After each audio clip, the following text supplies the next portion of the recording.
right, so we're diving into the blueprint for tomorrow today. You guys sent over some excerpts, and wow, this looks like a deep one. Masculinity, leadership, relationship. We're getting into it all. Yeah, it's a lot to cover. I mean, even just skimming these excerpts, the book seems to jump right into this whole idea of a crisis of masculinity. Like, what does it even mean to be a man these days? Right, exactly. And the book really hits on this double bind that I think a lot of guys are feeling like, be strong, be the provider. But wait, hold on, that's toxic masculinity now. It's like, where do you even begin to figure that out? And it's not just a theoretical debate either. I mean, the book throws out this statistic that men are 4 times more likely to commit suicide than women. Yeah, that's a pretty sobering thought. Like, this isn't just some abstract conversation. It's connecting to real world problems. Yeah. So where do we even start to unpack all this? Well, the book seems to argue that understanding history is crucial. Like, where did these ideas about masculinity come from in the first place? Makes sense. Yeah. Okay, so let's go way back. The book talks about the Roman Empire and how men basically built the whole thing. The infrastructure, the defenses, the trades. It's saying those roles were essential for creating the Pax Romana, that period of stability. It goes beyond Rome, too. The book uses World War II as another example. Men were called upon to defend their countries, which, kind of gets into this idea of inherent biological differences between men and women. So we're not just supposed to pretend those differences don't exist. The book seems to be saying biology is actually key to understanding how we got here. It even specifically says men are more aggressive, more competitive by nature, and women are more nurturing. And it links this back to evolution, like caveman days, survival of the fittest. It's interesting because there's this big push these days for a bland, homogenized society where everyone's the same. But the book is pushing back against that, saying it actually does us a disservice to ignore these differences. Okay, but then what about the whole toxic masculinity thing? How do we square that with embracing those so-called male traits? Because the book does seem to acknowledge there's a problem, right? It's not saying everything's fine and dandy. No, not at all. It's definitely walking a fine line here. The book makes a distinction between toxic behaviors and masculinity itself. And it uses Michael Jordan as an example, celebrated for his killer instinct on the court, but then criticized for not being emotional enough off the court. It's like a no-win situation. Yeah. So how are men supposed to navigate all of this? I mean, society is giving mixed messages about what it means to be a man. What's the book's take on that? It seems to be advocating for a sort of middle ground. Like, vulnerability, it's important, but men also need to be careful not to let it be used against them. It's a tricky, for sure. So strength through vulnerability. Yeah. But isn't that a bit of a paradox? Yeah, I think that's what makes this book so interesting. It forces you to rethink these concepts that we often take for granted. Like, what does strength really mean? The book suggests it's about self-awareness, understanding yourself and others, and treating everyone with respect, regardless of gender. All of that makes sense. But then the book takes this hard left turn and starts talking about math. Like, what does mathematics have to do with any of this? Right? It's definitely one of the more unique parts of the book. But it basically connects mathematical principles to leadership and decision-making, like order and chaos. It uses Jeff Bezos and Amazon as an example. So finding that balance between structure and disruption, how does the book think people can apply that to their own lives? It's more about asking the right questions than having all the answers. It wants you to think about where that edge of chaos is in your life, whether it's your career, your relationships, your goals. Well, we've already covered history, biology, vulnerability, and now math. This book is all over the place. It really feels like it's trying to build a comprehensive picture of masculinity. And it doesn't stop there. We haven't even gotten into spirituality yet. Okay, now you've got me intrigued. What's the book's take on that?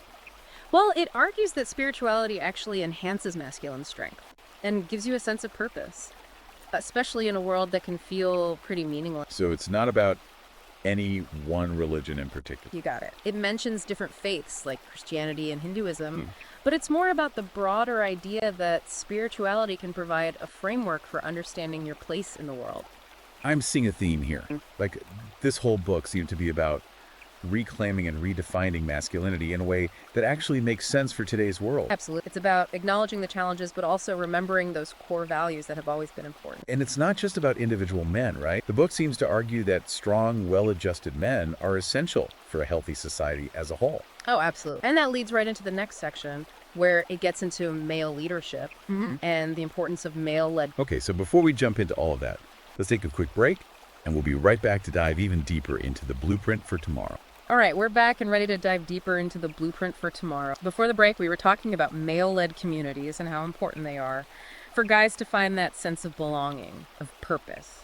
And it made me think about mentorship, which the book talks about a lot. Like that whole idea of older men passing down knowledge, wisdom to younger generations. Yeah, it sees that as crucial for transmitting these core masculine values, creating future leaders. And it even suggests that the decline of traditional mentorship, well, that's part of what's fueling this whole crisis of It masculinity. goes back to that cultural Marxism idea again, right? Like, Yeah. is there some deliberate effort to dismantle those male-to-male bonds? It's definitely a thought-provoking argument, and it raises some tough questions, like how do we rebuild those structures in today's world? Well, the good news is the book doesn't just dwell on the problem. It gets into some practical advice, too. Like, there's a whole chapter on the masculine diet, which, I gotta admit, I was a little skeptical about at first. Yeah, it sounds like it could be pretty one-dimensional, but it's actually more nuanced than that. It focuses on getting those essential nutrients for testosterone and overall health, really. So it's not just about pounding protein shakes and hitting the gym 24/7. Not exactly. It actually debunks that myth Yeah. that all men need tons of protein. It even says that too much can be harmful. Interesting. So it's more about tailoring your diet to your individual needs and goals. Exactly. It's about thinking critically about what you're putting into your body and how it's affecting your energy levels, your mental clarity, your performance in all areas of life. Okay, makes sense. Then it jumps to connecting martial arts and leadership, which seems like a bit of a leap at first. It's definitely unexpected, but it actually makes a lot of sense when you think about it. The book argues that martial arts training cultivates discipline, focus, mental toughness, even emotional intelligence, all those qualities that are super important for being an effective leader. It even tells this funny story about a fake martial art Kunlun mountain fist or something like that. Yeah, that anecdote is a good reminder to be discerning. Don't just follow anyone who makes bold claims. Find a teacher who's authentic, who really knows their stuff. Okay, then it gets into a topic that I never would have expected. Homelessness. I know, right? It seems totally out of left field, but it's actually one of the most insightful parts of the book. Because it uses homelessness to examine what true masculinity really means. Beyond material possessions or social status. It's about resilience, resourcefulness, the ability to adapt and overcome challenges. And there's that statistic that a huge percentage of homeless people are men, which makes you think, what are the societal structures that contribute to that? For sure. But it goes beyond just statistics. It tells this powerful story of a guy named James, a former construction worker who loses everything, but he finds a way to redefine his sense of self and purpose, despite his circumstances. It's a reminder that true strength comes from within, not from outward appearance. Exactly. The book's saying that real masculinity, it's about overcoming adversity, finding meaning in life, no matter what obstacles you're facing. Okay, then it takes another sharp turn and starts talking about fashion. I know, it seems random, but the book argues that it's about more than just clothes. It's about the psychology of appearance. How the way we dress affects how we feel about ourselves and how others perceive us. It uses those contrasting examples of David Gandy and Mark Zuckerberg, which is interesting Yeah. because they both have very distinct style. Right, and it highlights the importance of authenticity. Find a style that reflects who you are and that projects confidence, self-respect. So it's about using clothing as a tool for self-expression. Exactly. It's about thinking intentionally about your clothing choices and what message you're sending to the world. And then it circles back to mentorship, stressing how crucial it is for society as a whole. The book really sees that as a linchpin. Passing down those core values that have built strong civilizations throughout history, and it critiques those influences that are trying to undermine mentorship. Okay, wow. So we've gone from diet and martial arts to homelessness and fashion and back to mentorship. It's all connected in a way that makes you think about masculinity from all these different angles. And that's just the tip of the iceberg, because now the book dives into how modern economic shifts are affecting traditional male roles. Which is huge EE, right? Yeah. I mean, for so long, being a man was about providing for your family. But now, with more women in the workforce, it's like, what does that role look like now? It's definitely created some uncertainty. For a lot of guys, it's like the rules have changed, but nobody told them what the new rules are. So it's not about clinging to the past. It's about adapting to this new reality. Precisely. The book is saying, hey, there are opportunities here. Embrace the changes. Okay, but HOW, give me some specifics. It talks about entrepreneurship, the gig economy, careers in tech, STEM field, things that are constantly evolving. But also being smart with your money, right? Absolutely. Financial literacy is key. It's about taking control of your future, creating stability for yourself, for your loved ones. That makes sense. And it ties back to that whole idea of being a provider, Yeah, but in a way that's relevant for today's world. exactly. It's about evolving that definition. And then the book goes into male friendships, which, let's face it, can be complicated. Yeah, it's like there's this unspoken code that guys don't really talk about their feelings. The book contrasts that with female friendships, where it's all about deep conversations and emotional intimacy. But for men, it's more about shared activities, common interests, that kind of thing. It's like you show you care through actions more than words. Right. And the book is saying it's important to understand that, to recognize that those friendships operate on a different level. But they can also be toxic, right? Definitely. The book talks about the dynamics of those unhealthy friendships, how peer pressure, societal expectations can lead to competition, judgment, even betrayal It gives some good advice on how to spot those red flags, like friends who are constantly putting you down or making you feel bad about yourself. And it encourages guys to set boundaries, to communicate their needs assertively. So it's about choosing your friends wisely and making sure those relationships are actually beneficial, not dragging you down. Absolutely. Surrounding yourself with the right people is crucial for growth and fulfillment.